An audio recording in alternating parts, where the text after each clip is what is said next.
Physics bro.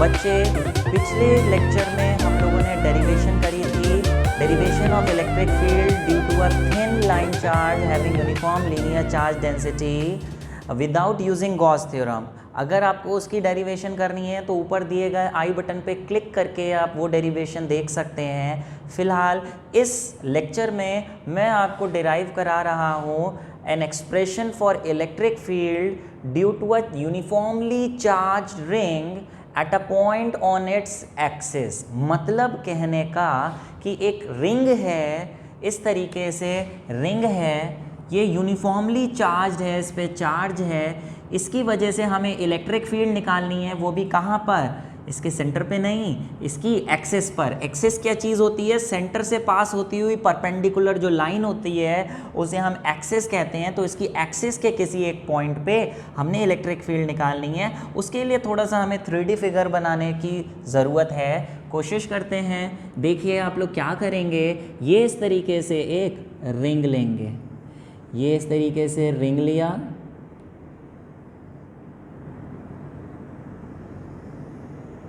ठीक है, पतला सा रिंग है, ये इसका सेंटर है, लेट इट बी O, ठीक है। इस रिंग की रेडियस मान लेते हैं हम A, और जिस पॉइंट पे हमने इलेक्ट्रिक फील्ड निकालनी है let this point be P, और इस पॉइंट की डिस्टेंस सेंटर से ले लेते हैं X, ठीक है प्यारे। और इस पॉइंट पे इस चार्ज रिंग की वजह से हमने इलेक्ट्रिक फील्ड निकालने से पहले बेटा कुछ थ्योरी भी लिखना ज़रूरी होता है एग्ज़ाम में। जैसे आप यहाँ पे लिखेंगे consider a ring of radius A having uniform linear charge density lambda, इतना लिखेंगे। फिर लैम्डा को डिफाइन करेंगे। लीनियर चार्ज डेंसिटी जो लैम्डा होती है बेटा, एक तो होती है चार्ज पर यूनिट लेंथ, जिसे आप Q upon dq upon dl भी लिख सकते हैं। छोटा सा चार्ज ले लें अपॉन छोटी सी लेंथ, और या फिर क्या भी लिख सकते हैं, टोटल चार्ज की बात करें, इस पूरे पे चार्ज अगर हम मान लें कि Q है तो टोटल चार्ज Q, और पूरे की लेंथ अगर देखें तो जो पूरे की लेंथ है बेटा रिंग की वो इसके सरकमफ्रेंस के बराबर होगी, और सरकमफ्रेंस क्या होगी? 2 पाई A, 2 पाई A। तो लीनियर चार्ज डेंसिटी का फॉर्मूला ये भी लगा सकते हैं, ये भी लगा सकते हैं, ठीक है। अगर हम सिर्फ इतने पार्ट की बात करें तो इतने पार्ट से अगर हमें ज़रूरत पड़ेगी तो कहीं पे हम dq की जगह q अपॉन 2 पाई a और dl ऊपर चला जाए तो ये फॉर्मूला भी डाल सकते हैं। Let this equation be 1। फिलहाल चलिए इसकी हम इलेक्ट्रिक फील्ड निकालने की स्टार्टिंग करते हैं। इलेक्ट्रिक फील्ड पूरे रिंग से निकालने की बजाय सबसे पहले हम एक छोटा सा लेंथ एलिमेंट लेंगे। यहाँ पे छोटा सा लेंथ एलिमेंट जिसकी लेंथ मान लें हम dl है, जिस पे चार्ज भी कितना है, छोटा सा चार्ज है dq, और इसकी लेंथ है dl। तभी हमने चार्ज पर यूनिट लेंथ हमने लिखा dq अपॉन dl। जैसे बेटा ये छोटा सा चार्ज है पॉजिटिव, इस छोटे से चार्ज की वजह से इस पॉइंट पे अगर इलेक्ट्रिक फील्ड देखें तो वो भी छोटी सी ही इलेक्ट्रिक फील्ड होगी, जिसे हम DE से डिनोट करेंगे। उसकी डायरेक्शन अगर निकालना पड़े तो यहाँ पे पॉजिटिव टेस्ट चार्ज रख के देखिए कहाँ जाएगा, इस प्लस की वजह से। ये प्लस वाला इसे धक्का मारेगा, तो अगर ये डिस्टेंस इस तरीके से मैं यहाँ लिख दे रहा हूँ, ये डिस्टेंस यहाँ लिख दे रहा हूँ R, तो ये जो इस पर फोर्स लगेगी ये इसकी वजह से कहाँ जाएगा, ऐसे जाएगा। तो इस पे जो छोटी सी इलेक्ट्रिक फील्ड DE है उसका डायरेक्शन भी ये हो जाएगा। Let this angle be theta. बच्चे जैसे इस छोटे से लेंथ एलिमेंट DQ की वजह से इलेक्ट्रिक फील्ड DE आई, ऐसे ही इसके वर्टिकली अपोजिट, क्योंकि फिगर सिमेट्रिक है, जैसे इसके अपोजिट देखें यहाँ पर भी एक छोटा सा लेंथ एलिमेंट कंसिडर कर लें, इसकी भी चार्ज DQ होगी, लेंथ DL होगी, और इसका भी डिस्टेंस उस पॉइंट से सेम ही होगा। लेट दिस डिस्टेंस भी कितना होगा, ये R होगा। तो इस पॉइंट पे जो इलेक्ट्रिक फील्ड होगी उसकी डायरेक्शन देखें, ये प्लस वाला इस प्लस को धक्का मारेगा, तो ये छोटी सी इलेक्ट्रिक फील्ड की डायरेक्शन हो गई DE। इस तरीके से दो इलेक्ट्रिक फील्ड आपने निकाल ली वर्टिकली अपोजिट लेंथ एलिमेंट्स की वजह से।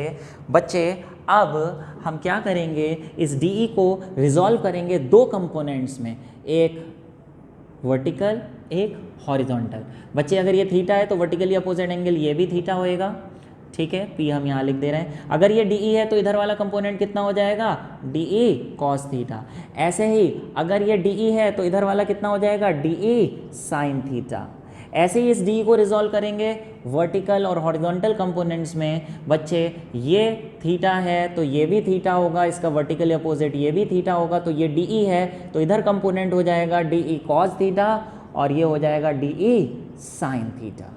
तो बेटा आप देख पा रहे हैं ये जो वर्टिकली अपोजिट कंपोनेंट्स हैं, ये डी साइन थीटा, ये D sine theta being equal and being opposite, they will cancel each other, और जो नेट इलेक्ट्रिक फील्ड बची वो डी कॉस थीटा बची। दो कंपोनेंट्स, दो चार्ज एलिमेंट्स की, लेंथ एलिमेंट्स की वजह से D cos theta plus D cos theta, ये सिर्फ इन दोनों की वजह से। तो अगर मैं पूरे रिंग की वजह से इलेक्ट्रिक फील्ड पूछूं, तो अगर इन दोनों एलिमेंट्स की वजह से डी कॉस थीटा आ रही है, तो बाकी अगर हम एलिमेंट्स भी कंसिडर करें तो बेटा जैसे एक ये लेंथ एलिमेंट है, ऐसे एक यहाँ पे लेंथ एलिमेंट होगा, एक यहाँ है, इसका अपोजिट यहाँ होगा, यहाँ है, उसका अपोजिट यहाँ होगा। जैसे इनके वर्टिकल वाले कंपोनेंट्स सारे डी साइन थीटा वाले कंपोनेंट्स कैंसिल हो गए हैं, ऐसी सारे लेंथ एलिमेंट्स के वर्टिकल कंपोनेंट्स कैंसिल हो जाएंगे। सिर्फ कौन से बचेंगे? डी कॉस थीटा वाले कंपोनेंट्स बचेंगे, जिसकी वजह से net electric field P point पे जो होगी वो कितनी होगी? D cos theta plus D cos theta plus D cos theta, जैसे हम क्या लिख सकते हैं? Integration of D cos theta. बस अगर हमें टोटल इलेक्ट्रिक फील्ड निकालनी है तो डी का फॉर्मूला और कॉस थीटा का फॉर्मूला डाल दीजिए, नेट इलेक्ट्रिक फील्ड आ जाएगी। डी का फॉर्मूला कैसे डालें बेटा? छोटे से चार्ज की वजह से आर डिस्टेंस पे इलेक्ट्रिक फील्ड का फॉर्मूला होता है के क्यू अपॉन आर स्क्वायर, लेकिन जो चार्ज है यहाँ पे छोटा सा चार्ज है तो यहाँ पे हम डी क्यू लिखेंगे, और डिस्टेंस आर है तो यहाँ पे आर स्क्वायर ही लिखेंगे। तो यहाँ के की जगह आखिरी में 1/4 पाई एप्सिलॉन नॉट लिख देंगे। ये हो गया। और कॉस थीटा अगर देखें तो कॉस थीटा का फॉर्मूला यहाँ पे क्या हो गया इस ट्राइंगल में? Base upon hypotenuse. बेस हो गया आपका x और हाइपोटेन्यूज हो गया r, तो x अपॉन r। ये दोनों चीज़ें यहाँ पे हम डाल देते हैं, k d q upon r square और कॉस थीटा की जगह x अपॉन आर। ऐसा करने से ऊपर हो गया k x upon r cube into d q. यहाँ पे हम डी क्यू का फॉर्मूला डाल देते हैं, जो कि यहाँ पे आप देख ही रहे हैं, हम पहले से निकाल चुके हैं। डी क्यू की जगह हम लिख दे रहे हैं के एक्स अपॉन आर क्यूब और क्यू अपॉन 2 पाई ए इंटू डी एल। और बेटा यहाँ लिमिट्स लगाएंगे हम। लिमिट्स अगर हम यहाँ पर लगाते तो चार्ज के रेस्पेक्ट में कर रहे हैं तो चार्ज की लिमिट लगाते, यहाँ से शुरू हो रहा है चार्ज, यहाँ 0 था और पूरा यहाँ से यहाँ, यहाँ से यहाँ, यहाँ से यहाँ चलते जाए तो टोटल क्यू चार्ज कवर हो जाएगा। तो यहाँ तो 0 से क्यू लगती, लेकिन यहाँ पे अगर हम देखें यहाँ पे लेंथ के हिसाब से लिमिट लगेगी। तो लेंथ यहाँ से स्टार्ट हो रही है, लेट इनिशियल लेंथ भी 0, और पूरी लेंथ अगर हम यहाँ से यहाँ जाएँ तो इसके सरकमफ्रेंस के बराबर होगी। तो फाइनल लिमिट क्या हो जाएगी इसकी? सरकमफ्रेंस, जो कि कितनी हो जाएगी? 2 पाई ए। लेंथ 0 से स्टार्ट होके पूरी 2 पाई ए तक कवर होगी। जो भी चीज़ कांस्टेंट है वो बाहर आएगी। के कांस्टेंट है, बाहर आ जाएगा। बच्चे x कांस्टेंट है, बाहर आ जाएगा। बोले सर x क्यों कांस्टेंट है? बच्चे जिस पॉइंट पे हम ये निकाल रहे हैं इलेक्ट्रिक फील्ड, उसका सेंटर से डिस्टेंस x है, जो कांस्टेंट है वो बाहर आएगा, ठीक है। और r, अगर x कांस्टेंट है, a तो कांस्टेंट है ही है, r भी कांस्टेंट होगा तो r भी बाहर आएगा। K x upon r cube. Obviously total charge की बात करें तो टोटल चार्ज भी कांस्टेंट है, वो बाहर आ जाएगा, ठीक है। 2 पाई ए भी बाहर आ जाएगा। अंदर बचा L, DL। बेटा DL की इंटीग्रेशन अगर हम करें तो ये DL छोटी सी लेंथ है, और अगर हम पूरी लेंथ को इंटीग्रेट कर दें तो हम डायरेक्ट भी लिख सकते हैं ये छोटी सी लेंथ है, और इंटीग्रेशन का मतलब टोटल लेंथ, और टोटल लेंथ कितनी है? टोटल लेंथ है आपकी सर्किल की 2 पाई ए।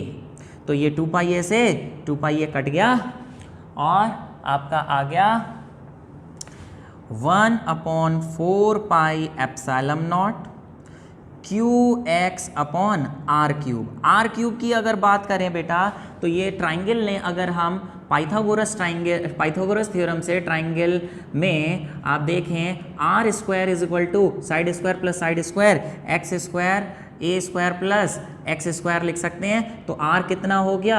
ए स्क्वायर प्लस एक्स स्क्वायर की पावर 1/2, इधर अंडर रूट हो जाएगा तो आर क्यूब कितना हो जाएगा? ए स्क्वायर प्लस एक्स स्क्वायर की पावर 3/2। यहाँ पे जो आर क्यूब था उसकी जगह हम लिख दे रहे हैं क्या? ए स्क्वायर प्लस एक्स स्क्वायर की पावर 3/2। इस तरीके से नेट इलेक्ट्रिक फील्ड का फॉर्मूला आ गया। ठीक है, इसमें एक स्पेशल केस भी पूछ रहे हैं, ये तो हमने फर्स्ट पार्ट प्रूफ कर दिया। अब कह रहे हैं hence show that for points at larger distances, अगर ये वाला पॉइंट सेंटर से बहुत लार्ज डिस्टेंस पे है, यानी x की वैल्यू बहुत ज़्यादा है, तो इलेक्ट्रिक फील्ड का क्या फॉर्मूला होगा वो हम निकालते हैं। यहाँ पर देखिए, if x is much greater, बहुत दूर है, किससे, बहुत बड़ा है x डिस्टेंस, किससे, इसके रेडियस से, तो हम ये मान लेंगे अगर वो बहुत दूर है तो x की वैल्यू a से बहुत ज़्यादा होगी। और बेटा अगर बहुत ज़्यादा हुई तो यहाँ पे a square plus x square है, उसमें a बहुत छोटा हो जाएगा, उसको नेगलेक्ट करेंगे तो यहाँ सिर्फ एक्स स्क्वायर लिखेंगे। देयरफॉर इलेक्ट्रिक फील्ड का जो फॉर्मूला था 1/4πε0 qx अपॉन, इस पूरे a square plus x square की जगह हम लिख देंगे एक्स स्क्वायर, और पावर कितनी थी 3/2। बच्चे ये 2 से 2 कटेगा तो एक्स क्यूब बन जाएगा, और ऊपर एक एक्स से एक्स कटेगा तो नीचे क्या बचेगा, एक्स स्क्वायर। अरे ये जो फॉर्मूला निकल के आया इलेक्ट्रिक फील्ड का एट वेरी लार्ज डिस्टेंस, वो के क्यू अपॉन एक्स स्क्वायर निकल के आया। अरे ये फॉर्मूला तो बिल्कुल किसकी तरह है, ये तो फॉर्मूला बिल्कुल पॉइंट चार्ज की वजह से, कि पॉइंट चार्ज है अगर Q, वो x डिस्टेंस पे इलेक्ट्रिक फील्ड निकालना है उसकी वजह से, तो ये फॉर्मूला होता है।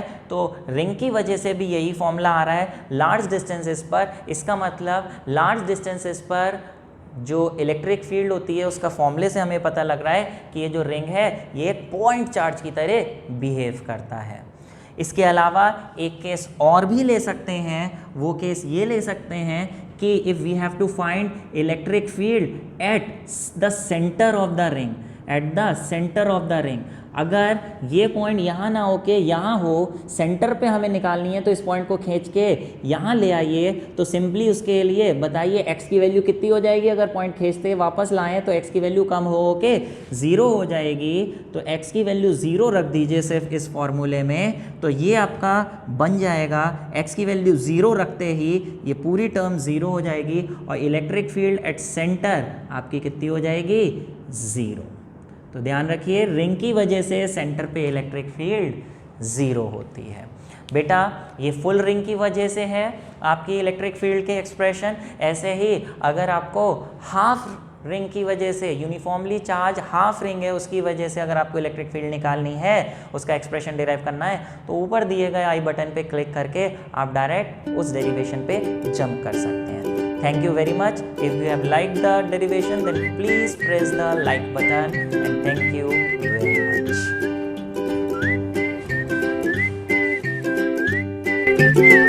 Storyblocks Audio.